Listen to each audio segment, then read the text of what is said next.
Welcome to the mali-talkshow, where Mali and her guests are breaking through barriers and talk about topics close to their hearts.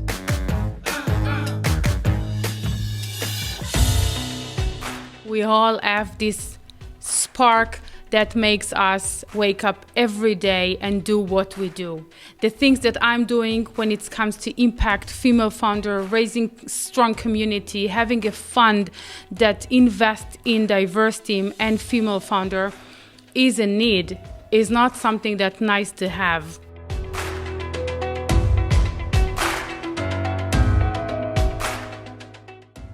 Hello, Derk. How are you? Hello, Mali. Haven't seen you for 20 minutes. So why are we doing this? Derk, we launched exactly 1 month ago the mali-talkshow. And a lot of it thanks to your encouragement. I always said, I'm not a media person, but you made me also a media person. Yeah, I think it feels like we've been working together for way longer than only a month or maybe 2 months, including the preparation. And this is also something that I felt during our talks about why should we do this. We both have a long story and a long history to share, even with the audience in this conversation. In the end, the Mali talk show for me is what I saw is that you can really tell the story that is needed in Germany and even in Europe, as well as actually having been an entrepreneur yourself, doing a lot of deals, being also in situations where it really got tough, where you had to negotiate, where you pulled your companies through also lows in life and in companies that are obviously there. It's not only about the highs. And that was actually the story that I always wanted to tell with my own talk show, Friday at 6. 10 years ago, I started with this. We'll talk about this later. But nowadays in 2021, I feel like it's really time for a female voice, somebody who tells a story actually by not only talking about it, but having lived through it. And you also had this passion of telling your story, but you didn't know exactly how. And, my media competence, like being a journalist for the last 20 years, has hopefully helped you to take this final, very small step, but significant step, I hope. But let's see. Fantastic. Absolutely. So, actually, this sneak peek behind the scene that we wanted to give here is also to share why we're actually investing the time of raising this talk show. We want to show also the media what are the crucial topics to talk about today when it comes to the startup ecosystem, when it comes to entrepreneurial challenge that we see right now in Germany. But on top of it is story that it's significant of certain people to share, that usually we kept it to those that are close to the cake, when it's politicians, when it's VCs, when it's successful entrepreneurs, usually the younger generation or those that they are not there yet, they don't have an access for this knowledge and definitely not for these skills. Yeah, I mean, the room where I'm now is actually the podcast studio of my company, Theater of the Mind, so Tothem. And when I started out in Berlin, I didn't know anybody. So I came here as a freelance journalist in 2011. I had a couple of contracts, but I needed to do more for myself also to make it worthwhile, like moving from Amsterdam to Berlin. And when I encountered the scene, I immediately noticed that the energy and the vibrant atmosphere of the startup scene was really something special for Germany. So you had all these young kids who didn't want to go to big German companies, but wanted to start their own companies. And that was really exciting. On the other hand, when I started interviewing people, like taking my microphone, not like a fancy studio where we are now in the podcast studio, or where you are sitting actually like a real television studio, but in the office of a startup, I noticed that it was mostly men talking and doing the talking. And that was something that I thought of, okay, I want to change this. I mean, being brought up in by a single mom with my two sisters, her working as a teacher at the same time raising us, for me, it felt very unnatural to be in an environment where there were only men and only men talking and only men taking decisions. And so I started to inviting a lot of women in my talk show as well, and actually had like the aim of having 50% of all the guests of my talk show being female, which was really hard because, you know, there were a lot of women already, but they were not so vocal and they were not so present, and it was still something very special. And I really did not like this a lot, because if you invite a good entrepreneur, it's a good entrepreneur. It's not because somebody is female or like so. Not the germ there. Yeah, and I noticed this with you as well. Like, it's a very important for you to have like a diverse investment portfolio, but in the end, you also want to have the best. So we want to go beyond like what you know, if you're a man or a woman, we want to focus on how to get the best results. And this is also what I liked about your approach and about your WLOUNGE community and what you do there in the network. You know, I have to tell you that when I'm coming with the crazy ideas, even like WLOUNGE, even like the Magda Group Fund, always the biggest supporters are guys. So this is something that it's also important for me to say that. You know, although I'm promoting a lot of female founder and supporting a lot, but I'm also supporting a lot of guys, because I received a lot of support from guys, and we want to encourage more men to support women, because this is the only way. Still, the guys are sitting in the places that they can move the needle, you know? So we need to work together. This is a big message out of here from both of us, I believe. And you wanted to say something? Yeah, I mean, I'm always wondering, you know, why do we see so little ladies talking in talk shows, in panels, on stages, and why so many women also with like a background of actually building companies, so not being famous because, you know, they embrace the topic and they can speak very well or you know, have a vision, but actually women who also, you know, did deals by themselves. I mean, do you know why that is? I still don't know why. Absolutely, yes. I'm happy to tell you why. It's, first of all, also on us, the women. We cannot blame anyone else all the time. But one thing, it's referring to conferences, and it has to be a mutual efforts. Like, people has to understand, if they don't have a balance, if they don't have enough success stories made by women on stage, their content is corrupt, literally. It's you know, people are sick of seeing always white male guys, I would say, deploying money for other white male guys. Like, that's it. We are not there anymore. The world is not there anymore. We want to see inclusion. We want to see diversification, because this is the only way to bring success. You see IPOs, you see exits, it's coming from diverse team. It's coming from a different background and different ideas. And coming back to what you mentioned even about myself, it's very easy for me. Maybe I learned that while I was in the army or other places. I was on stage a lot, but it's very easy for me to go on stage and say what I think. But, you know, I'm 40 or in my 40s, so it took some time. I started when I was 26, but also sitting in panel and sharing my vision. But most of the ladies, even me, when I'm literally kicking their ass to go on stage, they think they are not ready enough. They're not professional enough. And if it's not fit exactly to the narrow things that they are doing every day, they feel that they're not capable enough. So it's in both sides. One side has to encourage, another side has to push himself to be there, to have a voice. And this is something important, and you know that this is on the mali-talkshow, and this is on our both mission. We bring way more than 50% women.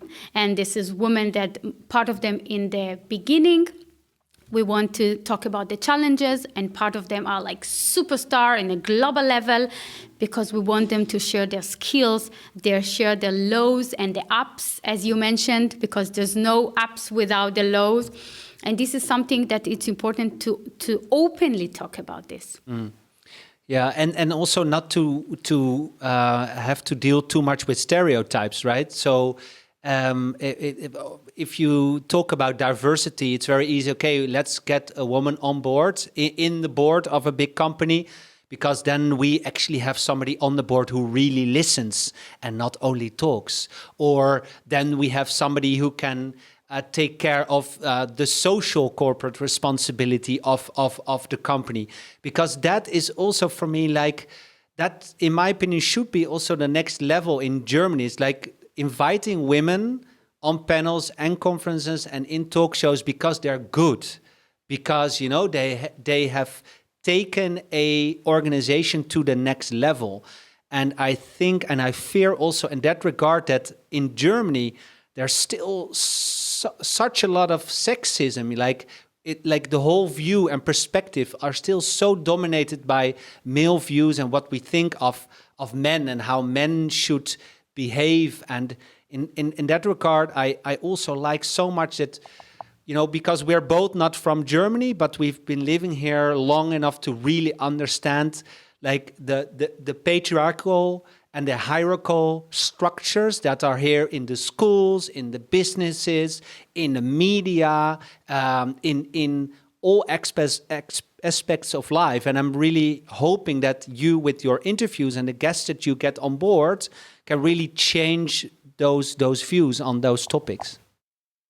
I have to tell you that it's very interesting how you actually phrase that, because you know that I never had an issue of having all team members guys, all investors guys, all board members guys, the majority of business partners are guys. I have to tell you something. It's not supposed to be an issue anymore. As you mentioned before, it has to come to the skills and the ability and the execution. Then, okay, she's a woman. You know, we have to pass this. Silicon Valley is almost not there. Israel is almost not there, because you see much more success stories coming up made by women. And this is what we're trying so hard also to show it on the talk show, but also in the real life, to highlight those that they're dare to do, dare to build companies, dare to lead, dare to be a C-level in corporates. And I call them allies, because WLOUNGE is really working with those men and women that they are on the same mission. So back to Germany, also politicians. They understand very well that they have to have a voice of a woman talking about those topics as well. Also talking about economically where Germany is going, what is happening, what will be here in the next 30 years. And it's all coming back to what you mentioned about the system, the younger generation. So with this talk show, we want to influence and open another window for younger generation to be inspired, to have an address to go to when they want to check if they're willing to be an entrepreneur in their way, in their life. And can you give an example of like what you see in your network, like WLOUNGE, what happens if women become aware of the fact, you know, that they actually can do this? Absolutely, with pleasure. I mean, I can tell you that I learned it also on myself. You know, I wasn't like I am today. When I started, it was a totally different game. It was obviously that I need to fundraise for my company from a male investor. I mean, that was the game. There's nothing that I can do. I just can learn the game, you know, and play with it. And at the moment you understand that you gain experience and knowledge and you build success, it's actually giving you a lot of confidence. You know, you're not only talking about this, you actually been there, done that. And then the best things is to come an investor, a coacher, a mentor, a passing forward what you learn. This is something that I call I would say responsibility. That we have to give it, you know, to the younger generation.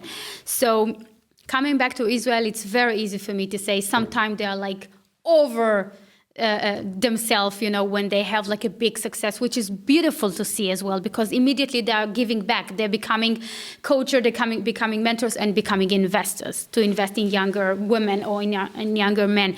But on the same time, I'm raising a fund exactly for this, not only to be able to connect, to bring people together, or to connect VCs with their own investment, but actually to deploy money, kind of like walk the talk, I would say, to show that diverse teams are really outperforming comparing to others.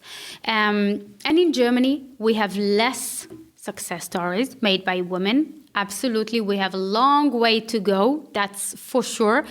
Definitely comparing to also Asia and the US, but the quality is amazing. The potential is phenomenal.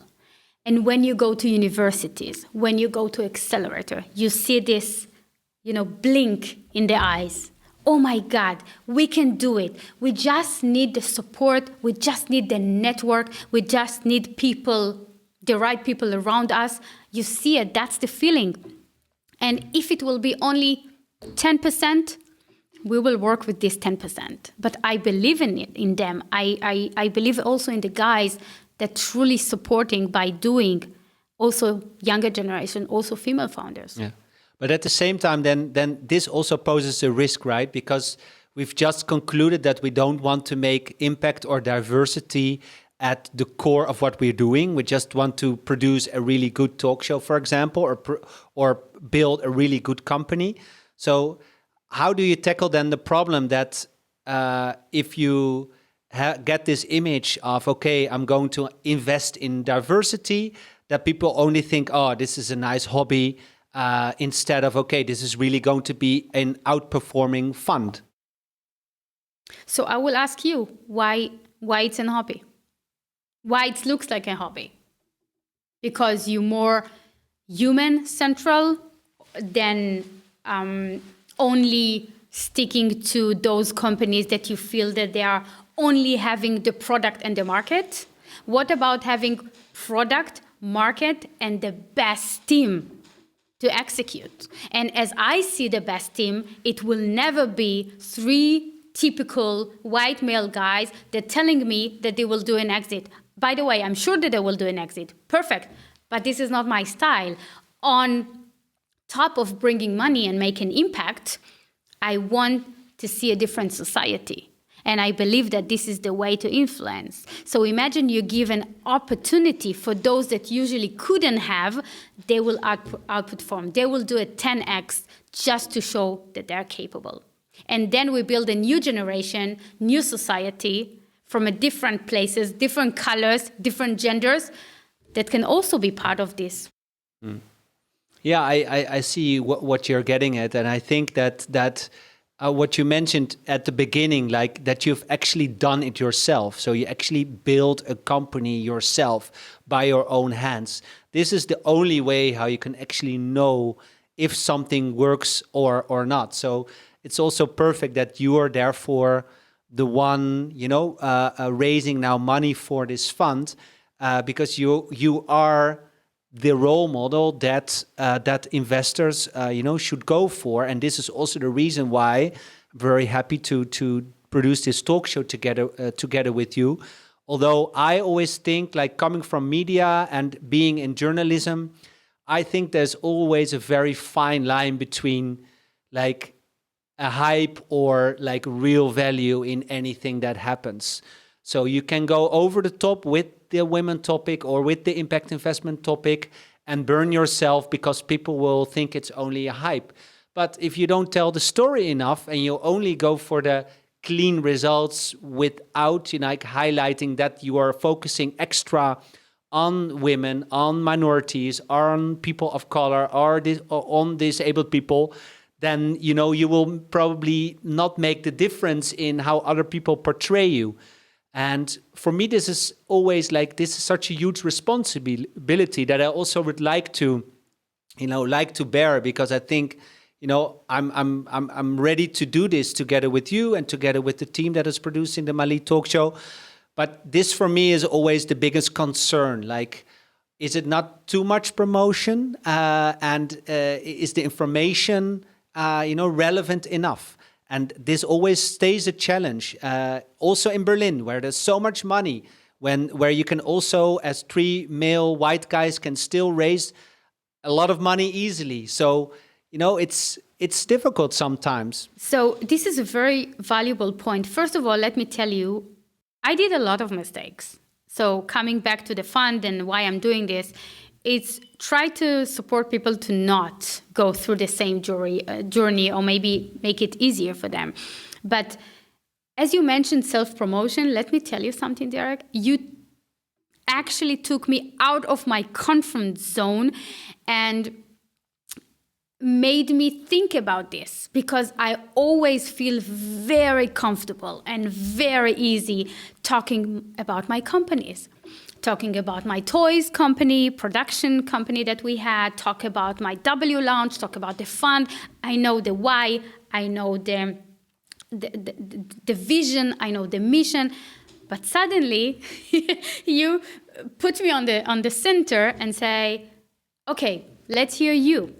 Let's put you on the center and talk about this, raising voice, raising topics that usually people are not talking about in public level. So it's a challenge. It's a challenge for me. And thank you for being next to me, because I always have this thinking about, should I speak really about myself here? Should I speak about my company? Should I speak about the leadership program we built in WLOUNGE? Should we speak about this and that project and things that we're doing? Or rather stop. Let's talk about the why we're doing this. Because eventually all my companies has the same DNA, has the same why. And also the talk show, it's the same why. We want to raise a voice that, as Cindy Gallop and Susan Danziger said in the last conversation, that we didn't see it yet. We dare to speak about topic that many people are not dare enough to raise. Yeah, and I do a lot of trainings with individuals who would like to be in the media and who want to improve their message towards the outside world. And it always surprises me if people tell me, yeah, I'm not sure if I'm up for it, if I can speak well enough, if I look all right, if I can perform under pressure.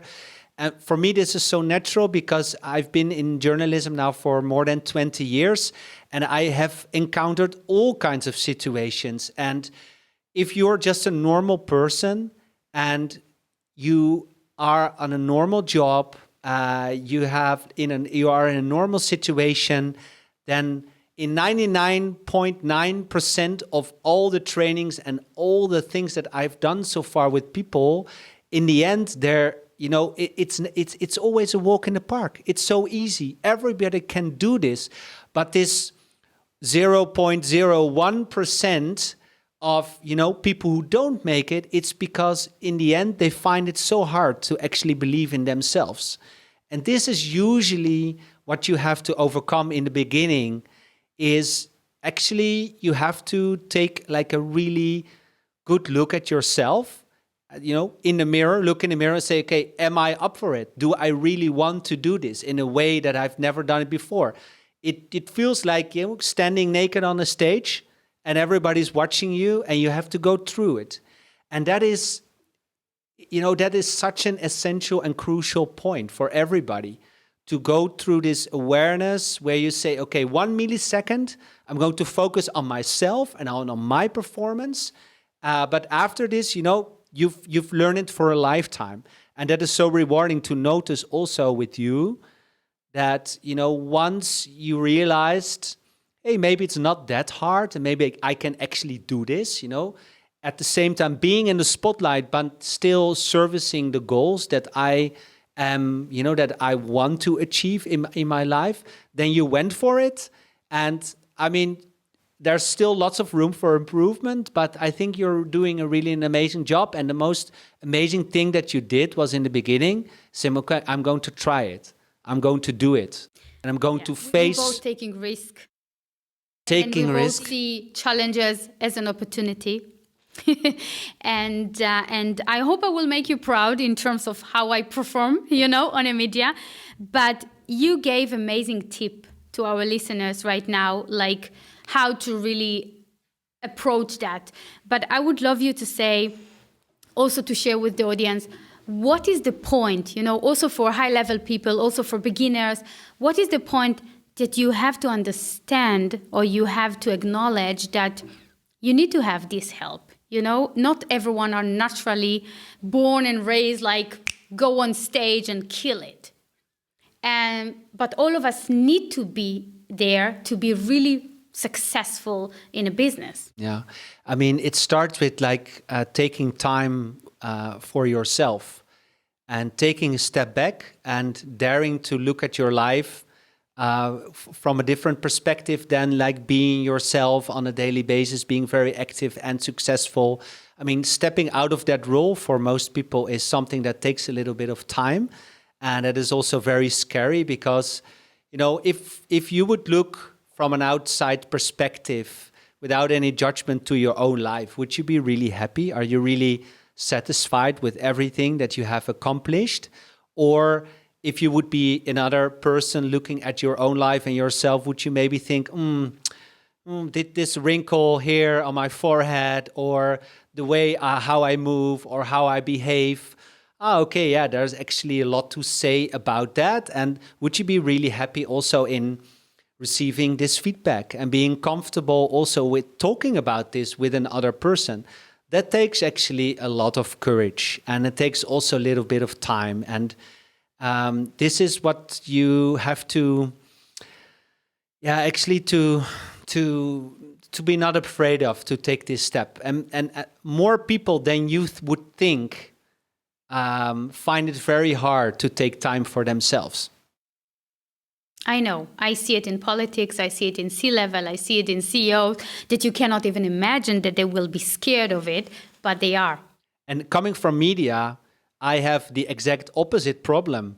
We love ourselves so much in front of the camera, and being always able to have this platform in media to talk to hundreds of thousands of people at the same time.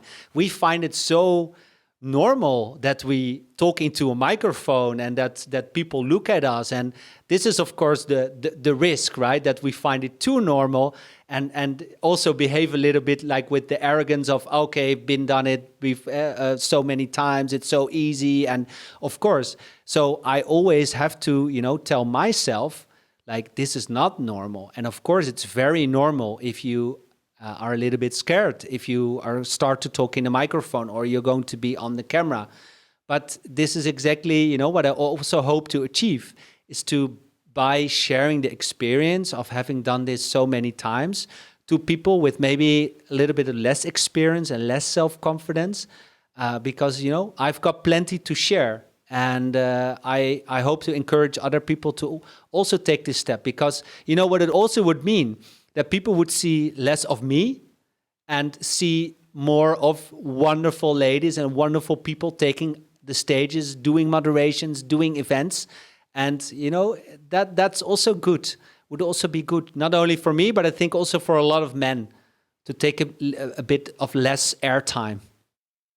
So what can I say, Derek? Let's encourage more people. Let's bring more listeners to learn and to be inspired from every discussion and speaker that we bring to our talk show.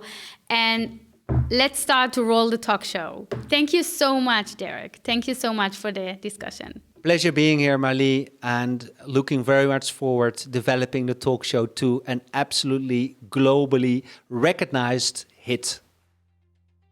We don't know how to think small, so we think only big. This is also our challenge. Thank you so much. See you in a few seconds. Bye, Mali.